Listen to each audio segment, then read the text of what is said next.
This is the Lone Crater YouTube. We hope this video helps. You begin by confirming the backup and connecting the drive. Make sure the Mac is plugged in. Once connected, restart and hold Command+R to enter macOS Recovery so you can access Time Machine or Migration Assistant. You do this now because Recovery provides the system tools needed to restore a full macOS image or user data. Make sure to select the correct backup disk and snapshot. Choosing the wrong one risks overwriting current data. Then choose Restore from Time Machine Backup to start the process. Once you've picked the backup source, verify the date and snapshot so you restore the exact state you want. If the destination disk needs erasing, open Disk Utility and Format as apps with a GUID partition map for modern Mac OS.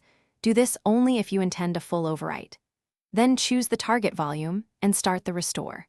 Monitor the progress bars and logs.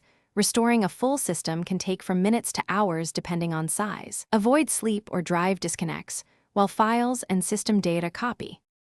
When the restore completes, restart into the restored Mac OS and follow setup prompts. Sign into iCloud and enable File Vault only after confirming data integrity. You should immediately verify critical documents, mail, and app functionality and fix permissions or missing settings as needed. If some apps require reactivation, reinstall or update them. If anything goes wrong, failed restore, missing files, check the backup drive connection. Run Disk Utility, First Aid on both drives, and consider rerunning the restore. Thanks for watching. Consider subscribing if we helped you.